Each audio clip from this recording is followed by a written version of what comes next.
Ja, hallo. Da håper jeg dere har fått kaffe som holder ut. Enda en presentasjon. Mitt navn er Sara Christensen. Jeg sitter i hovedstyret, og jeg sitter i styret i MIF Bergen. Jeg prøvde å snakke med noen av dere, sånn at dere blir litt mer kjent med de som sitter i styret, da. Blant annet en av de litt yngre. Ja, jeg har fått æren av å introdusere for dere Mr. Shaun Sacks. Shaun Sacks jobber i en organisasjon, NGO Monitor, som jobber for å kartlegge hvordan bistand fra Vesten benyttes. De delene av bistanden NGO Monitor studerer, er støtte som gis til ulike palestinske og israelske organisasjoner. De studerer også hva disse organisasjonene står for, og hvordan de bruker pengene på. Så det blir en veldig, veldig interessant presentasjon.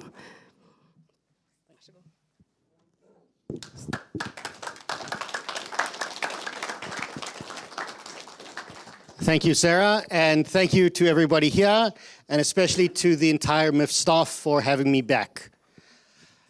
Over the next half an hour and then time for questions, I'm going to speak about a different aspect of the issues and conflict in Israel. I'm going to speak about the NGOs, the non-governmental organizations, but also the role that they've played in the lack of peace in Israel at the moment. And I think many of the revelations here will come as a surprise to some people. The details I will give you will also come as a bit of a shock. But I hope that after this half an hour, we can have a better understanding of some of the very challenging issues that have come about. So let's start at the very beginning. An NGO, in English, is a non-governmental organization. It's an organization that represents civil society, the people of the country or the people that are involved in a particular issue. Our organization, NGO Monitor, was founded in 2001, and in a few minutes I'll explain how and why we were founded. But before I speak about NGO Monitor, I want to speak about peace, or a word that I was introduced to a couple of years ago by Conrad and his team, FRED. Right? Peace, which is something that we have apparently been striving for since the founding of Israel in 1948. But very specifically, I'm going to speak about a major event that took place on the White House lawns in 1993, and that was the famous handshake between chairman of the Palestinian Liberation Organization, Yasser Arafat, and then Israeli Prime Minister Yitzhak Rabin. This was the culmination of what is appropriately called the Oslo Accords. Why is it called the Oslo Accords? Well, not only because Oslo is a beautiful city, but also because appropriately the Norwegian government began helping Israelis and Palestinians meet originally clandestinely, secretly, in Oslo to begin a peace process. A major step in coming together between the Israelis and the Palestinians that would lead to a lasting peace in the Middle East.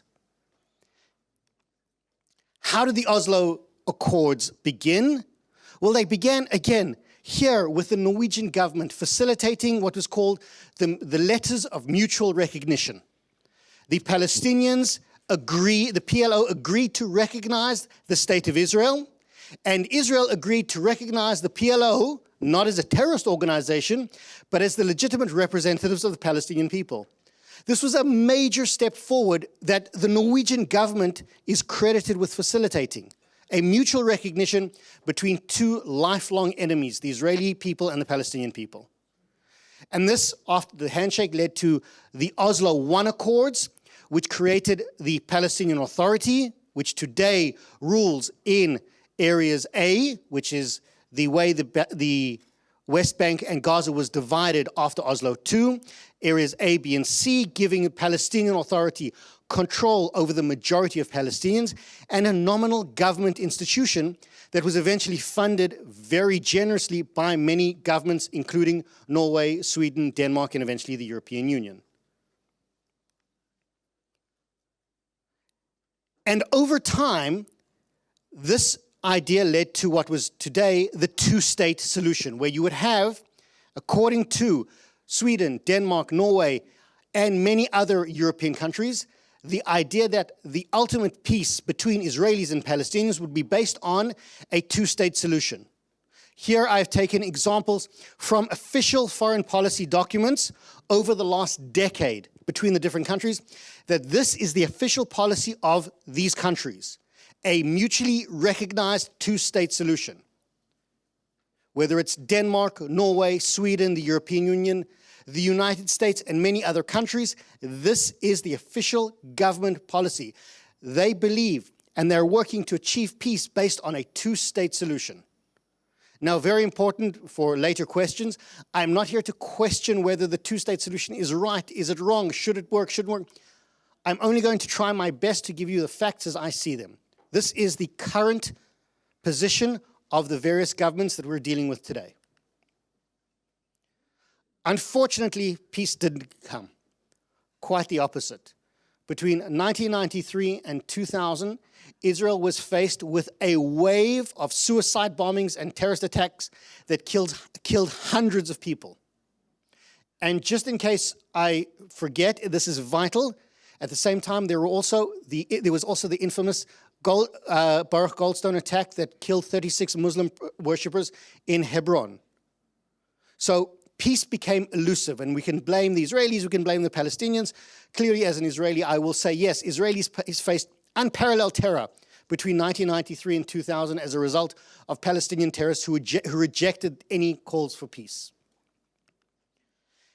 And the internal divisions that these terrorist attacks caused something terrible to happen within Israel. We turned on each other, with the ultimate price coming when a zealous Israeli by the name of Yigal Amir decided the only way to stop the peace process was to assassinate Prime Minister Rabin. Clearly, again, this is the price Israelis were paying for a peace process. But we continued. Interestingly, throughout this period, from 1993 till 2000, a number of peace groups began to spring up. Some of them were a little bit older. Some of them had already started in the 70s. Many of them began re-emerging and pushing through, despite the terrorist attacks, despite the hardship, despite the pain that Israelis were going through. Organizations like Peace Now, Yesh Gvul, and others began sprouting up and pushing for a peace deal between the Palestinians no matter what. We need to strive through, push through. Peace is the ultimate goal. And in fact, many of these organizations were initially clandestinely, but eventually overtly in public. They were funded by Norway, Denmark, Sweden, the United States, and many other countries, with the idea being that these civil society organizations based in Israel would help change attitudes and help Israelis push through and achieve a peace. At the same time, a number of small organizations began emerging on the scene that called themselves human rights groups. Human rights NGOs. They dealt with issues of rights, human rights issues of Palestinians in the West Bank, rights issues of what is happening within the Israeli public, how does the Israeli army respond to terrorist attacks, how does the Israeli police respond. However, these human rights groups remained on the fringes of the Israeli discourse, mainly because they were very small, and the bigger issue was clearly peace. How do we achieve peace?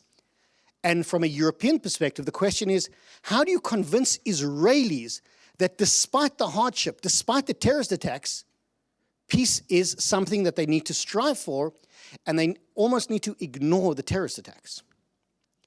And then came 2000. Something incredible happened. A new Israeli prime minister came onto the scene. Interestingly enough, Ehud Barak, here in black, he replaced Prime Minister Benjamin Netanyahu, the same Prime Minister today. Ehud Barak was elected Prime Minister, and he made it very clear that he would come and create a final peace agreement between Yasser Arafat. And so at Camp David, together with President Clinton, Yasser Arafat and Ehud Barak sat down with the idea of coming to a final peace agreement. This is it. We would achieve a real peace, a two-state solution, a nominal state solution, doesn't matter, but there would be a real peace agreement. This is it. We would end the fighting. But it didn't happen. Because no matter what Ehud Barak offered to Yasser Arafat, he was met with nothing. Recognition, Jerusalem, refugees, all of these were to be discussed, but nothing happened. The so-called final peace never came. In fact, the opposite.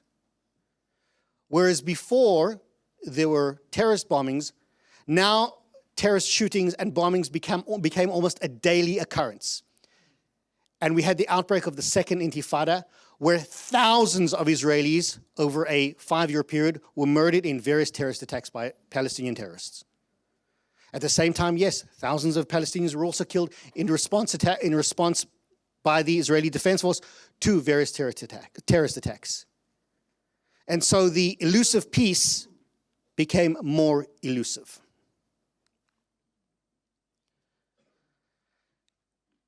And then something started to take place behind the scenes. Whereas before, we had civil society or NGOs where the peace organizations were the front and center, and they were primarily funded by European governments. Suddenly, these same peace organizations retreated to the periphery.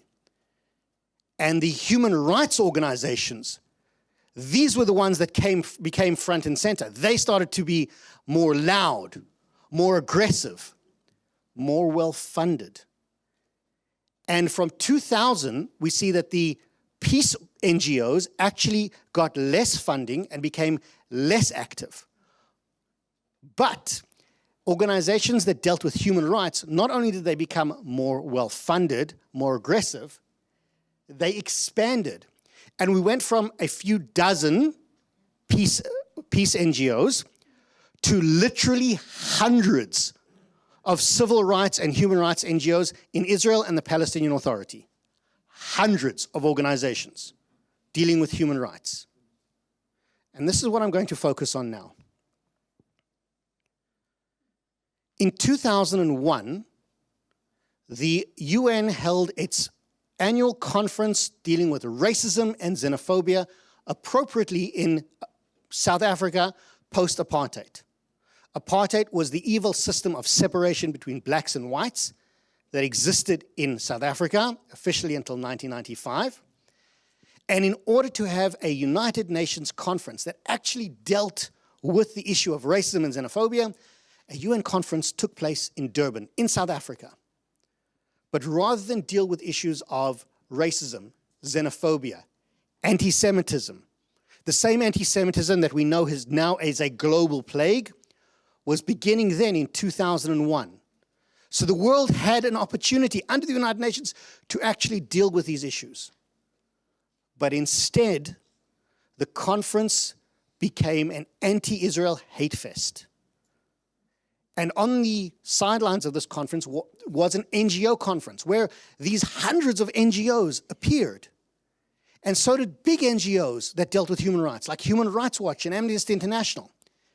And what did they say about human rights around the world, about anti-Semitism, about slavery, about mutilation that was happening? Well, they said we need to begin boycotting Israel. They said we need to view Israel as an apartheid state. And that is how our organization was founded, because a number of Israeli academics began wondering, how could it be that an organization like the United Nations and human rights organizations have become so invested in attacking the state of Israel? Why has nobody until then ever questioned a human rights organization? It became a very controversial topic. Who funds these human rights organizations? Who are they accountable to? And even a simple question like, what are human rights? Nobody in 2000 or 2001 ever asked these questions. And so what do? We started with a very simple methodology. follow the money. Where does the money come from? And so we were very fortunate in that we started in Europe, in Western Europe, particularly in Scandinavia with Norway, Denmark, Sweden, etc. And we discovered, to our shock, 175 million euro a year is invested in human rights groups in Israel and the Palestinian Authority. The top donors are clearly Scandinavian countries as well. Now, remember earlier I spoke to you about the official policies of the countries, the official policies of Denmark, Sweden, and Norway. Here it is. Again, I've translated it, but I can give you the official documentation, or you could look it up yourself. So we have hundreds of millions of euro. That's a lot more Norwegian crown if I do the math quickly. Hundreds of millions of euro going to organizations. Now keep in mind, we've got this money and we've got their foreign policy. Let's look at some of the organizations that are receiving money to carry out policies. Sweden funds an organization in Ramallah called the NGO Development Center. It sounds wonderful. It's about developing civil society.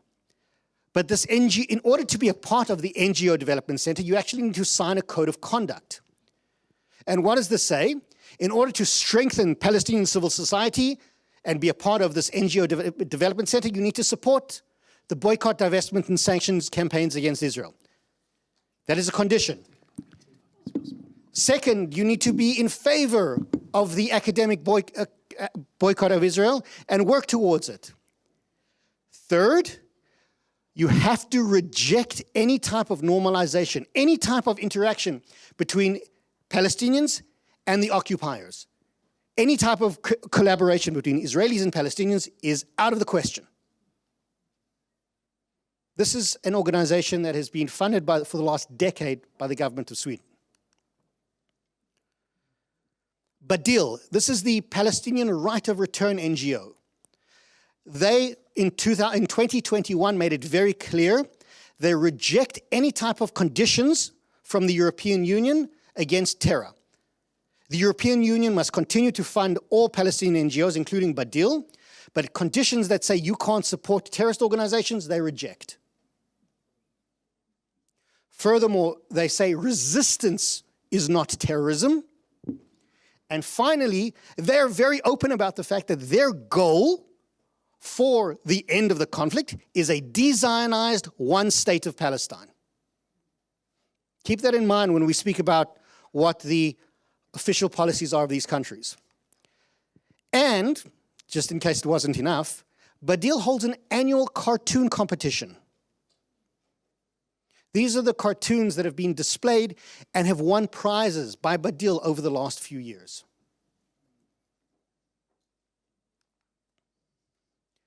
Here's another organization, Al-Mazan, based in Gaza. Al-Mazan is another organization that demands sanctions on Israel.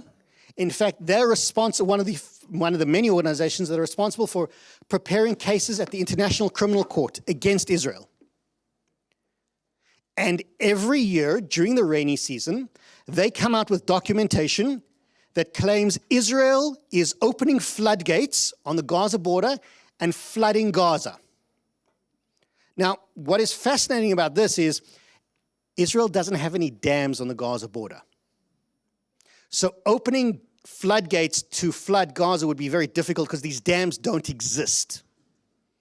Yet Al-Mazan, an organization that is sponsored and funded by the European Union and other European countries, puts out this documentation year after year. Here's the actual quote. This libel has gotten so crazy that even Al Jazeera, not necessarily a friend of Israel, even they retracted their reporting and said, well, this is not really true. That didn't stop Al-Mazan from publishing another report in 2022 saying, well, doesn't matter what anyone else says, we know Israel is flooding Gaza with their special Zionist dams. By the way, this particular report was actually funded by the European Union. You can ask me a question about what did the European Union say when we asked them about it. Al-Haq.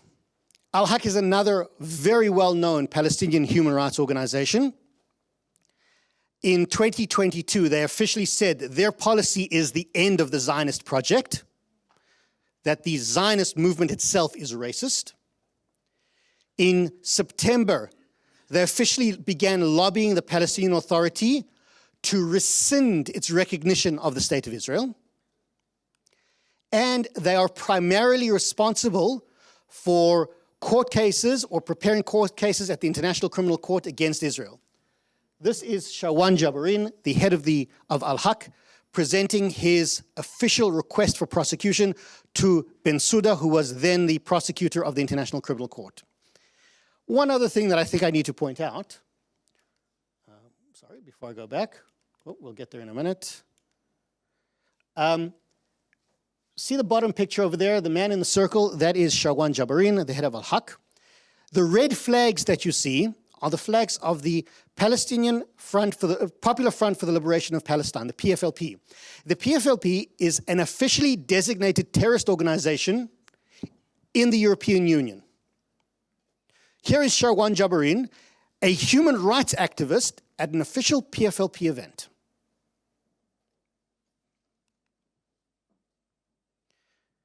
And here's one more. The Palestinian Center for Human Rights. It sounds like a great name. The Palestinian Center for Human Rights puts out weekly reports on the human rights situation in Palestine, particularly in the Gaza Strip. They've officially said that terrorist attacks against Israelis are merely the legitimate right to resist the occupation. Over the last couple of years, there's been a number of questions about Palestinian prisoners in Israeli jails receiving stipends from the Palestinian Authority. Many of you have discussed this. I know it's been an issue that MIF has dealt with. Well, Palestinian Center for Human Rights actually came out and said, if the Palestinian Authority stops paying their prisoners, that is a human rights violation. And they are responsible for what we call lawfare, major international court cases against Israelis and Israeli figures, and court cases, the attempt to have Israelis prosecuted at the International Criminal Court. And here's something that happened just last week. The Palestinian Center for Human Rights put out an official 5-point statement about where they stand on the conflict and who is responsible. Point number 5. The PCHR, Palestinian Center for Human Rights, affirms the rights of the Palestinian people to resist the occupation by all means, including the armed struggle. This is a human rights organization that receives funding from the European Union, Norway, Denmark, Sweden, and many others.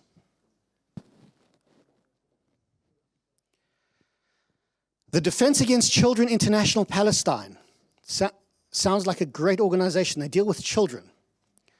In addition to filing charges and claiming that Israel is responsible for war crimes and malicious attacks against children, they also seem to have a habit of having people that work for them also work for the PFLP, the same terrorist organization we mentioned before. In fact, according to the Israeli security services, the PFLP is the Defense Against Children is an affiliate of the PFLP terrorist organization. But that has not stopped them from receiving generous funding from European countries.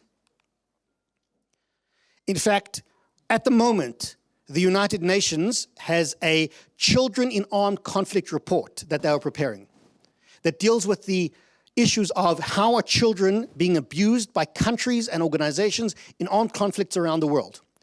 Particularly the Children in Armed Conflict report is very critical of Al-Qaeda, Boko Haram, and ISIS. But DCIP wants to add the Israeli Defense Force to this. Why? Because according to them, Israel is murdering Palestinian children. And here are their examples. This is just from the last few months. A poor 16-year-old Palestinian was killed by Israelis. Well, we actually looked into the this same poor 15-year-old and found that he wasn't just innocent, he was actually a member of the Islamic Jihad. And Islamic Jihad, and his parents were very proud of the fact that he died in a shootout.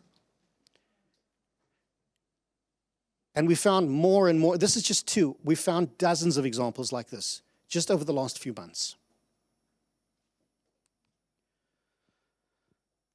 But there's more. And with this will be my last example for now, I hope. Even within Israel, there are organizations. Remember how we said this all began in 2001 with the conference in Durban, South Africa? Well, now Israeli organizations have also said, well, yes, Israel's an apartheid state. B'Tselem being the most prevalent of them. B'Tselem, an Israeli organization that says Israel is an apartheid state. So how does all this work and how does it continue? Let's go back to the United Nations and where we are today. So we have the European Union and a couple of European states that you're all familiar with. As we said, they have their human rights program that fund these NGOs we just spoke about, Al-Haq, B'Tselem, Badil, etc. Right? We're following the money. I'm sorry if this is a little bit crazy, but I want you to understand how the situation works. So we have the countries funding their human rights programs and giving money to these NGOs. At the same time, we also have the churches in these countries, whether it's Diakonia, the Church of Sweden, Dan Church, Norwegian Church, are also giving money to these same organizations because they support human rights work.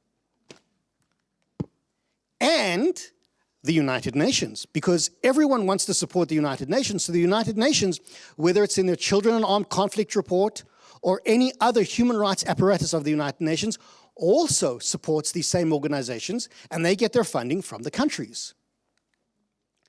And then what happens is, whether it's the Danish Foreign Ministry, the Norwegian Foreign Ministry, or the dioceses within the churches, or the United Nations various committees, they need to turn to the experts to get information about what's going on in Israel and Palestine. Who are the human rights experts? These same organizations. So the foreign ministry in various European countries will say, well, according to the experts, the situation is really bad. So we need to give them more money to work on the situation. And the churches begin anti-Israel resolutions because they themselves have spoken to the experts, the NGOs, and they say, well, Israel's bad, Israel's an apartheid state, so we need to give them more money. And the United Nations, clearly we know where they are in Israel, so they will also take more money from the countries and give more money to the NGOs. And so this persists year and year and year and year after year. And why does nobody ever question these same NGOs? Well, they've got what we call the halo effect, because nobody will ever question a human rights organization. So they can tell the same old story to the media, to diplomats, to academia, and we keep going. Remember how all this started with peace? Well, Yahya spoke excellently and very passionately about the Abraham Accords. You know what was missing from the Abraham Accords? There were no peace NGOs. There were no human. This was actually done, and it was achieved, and it is improving today. So, how do we stop the problem? Well, it's quite simple. You have a foreign policy. Your policy supports a negotiated two-state solution. Make sure that the organizations you give funding to support your policy. If you're going to give money to an organization, there needs to be independent evaluation. You can't have the same foreign ministry saying, well, let's look into this organization, and the organization says, yes, we do good work, and that's the end of the story. There needs to be real independent evaluation. Most importantly, zero tolerance for anti-Semitism. Zero tolerance. If an organization is accused of anti-Semitism and found to be anti-Semitic, it's not a small problem, it is a problem with the organization. They are no longer worthy of receiving your taxpayer money. And finally, strict guidelines. If an organization receiving taxpayer money is violating any of these clauses, they are not going to get any further money. And that is my time. Thank you very much for listening to me.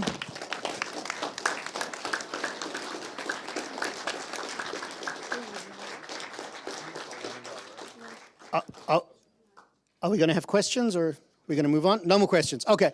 I will be here for the rest of the conference. Please feel free to look at our website. And if you have any questions or comments, we can speak during the conference. Thank you very much.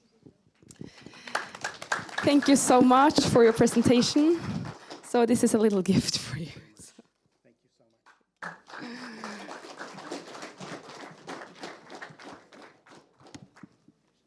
much. Da blir det en liten benstrekk før ambassadør Kårås får ordet klokken 4. Men ikke gå langt, for vi skal være precis. Så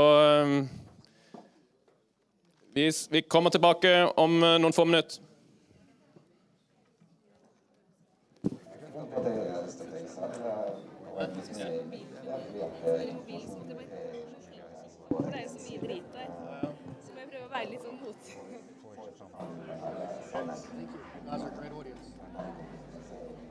Jeg mener man får prøve å få en bedre forståelse av det. Og for å få et litt mer helhetlig bilde. Det er Midtøstens eneste reelle demokrati.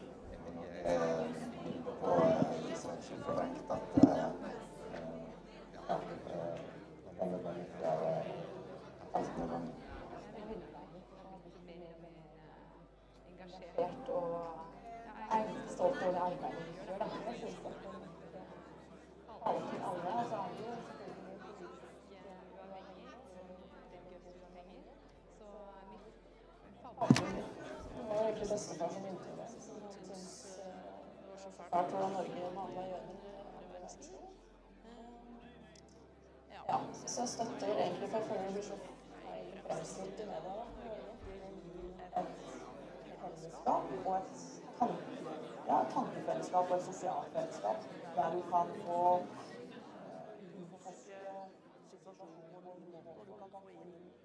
perspektiver og holdninger og gjerne se ting som du ser så mange andre veier og du får etter min mening en mer helhetlig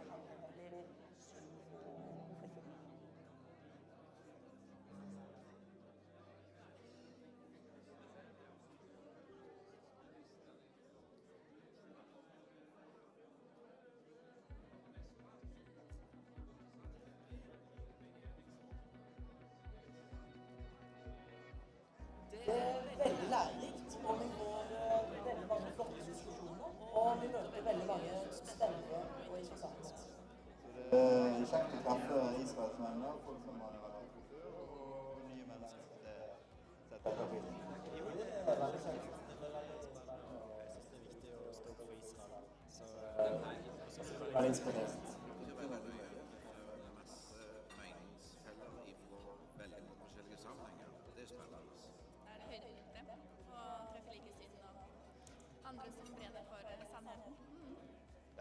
Alltid kjekt å møte folk i folkesentra, masse så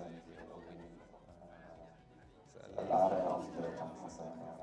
Jeg synes det er veldig bra. Man hører så mye bra informasjon. Bare hører ting du aldri har tenkt på. For helt nye, kanskje mer virkelig ekte framstilling av hvordan situasjonen er da. Det er fantastisk. Det er veldig, veldig kjekt. Det vil vi pleie å være her på. Ja, absolutt. Altså, vi får veldig flinke til å finne foredragsholdere. Så for andre med felles interesse. Det er veldig flott. Absolutt. Du har ingenting å tape, og du har alt å tjene. Og du får lov til å se konflikten med nye øyne. Du får lov til å utforske arena. Du får lov til å utforske et fellesskap. Du får bygge masse relasjoner. Du har alt å tjene og ingenting å tape.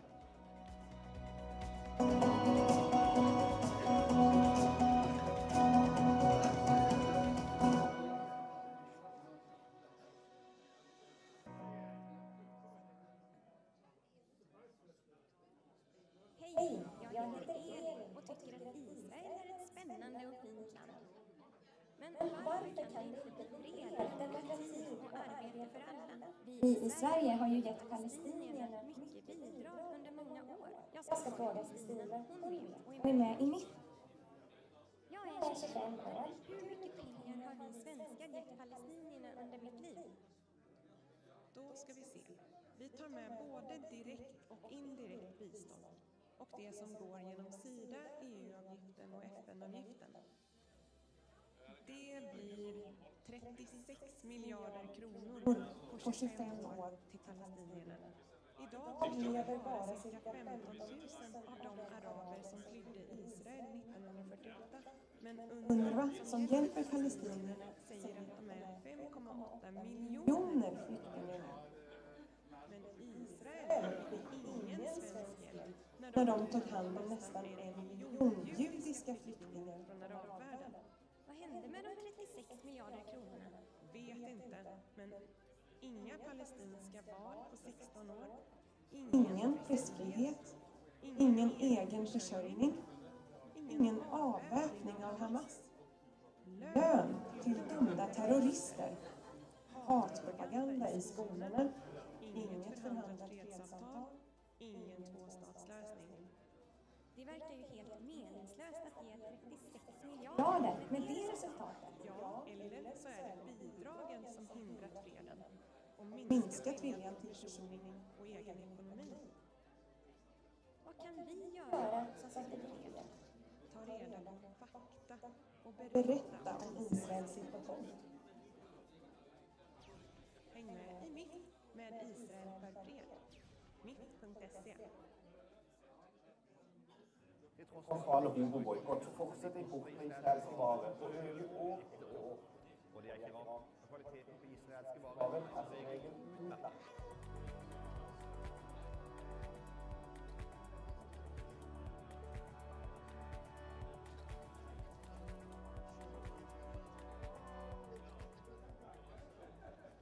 Som regel er det veldig tydelig ut i opprinnelsesland og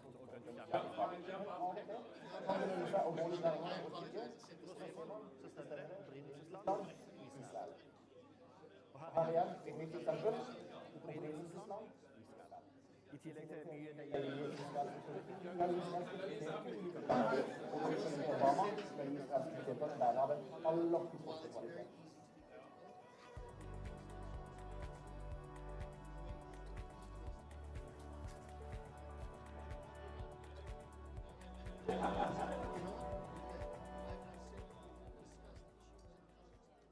Nå er jeg akkurat vært og handlet en svær bærpose full av israelske varer. Og for dere er jo spesielt israelske varebutikken, for du er jo glad.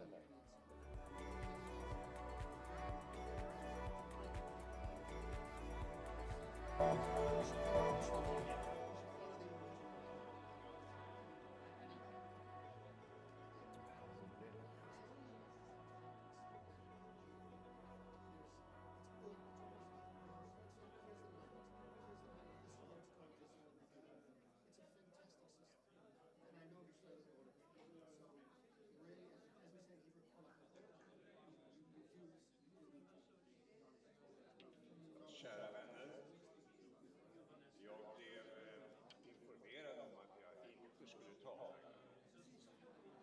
Å andra sidan har jag levt ett långt liv i offentligheten och en och annan gång gått upp i en talarstol utan att vara helt för. Så det är väl likadant idag. Å andra sidan,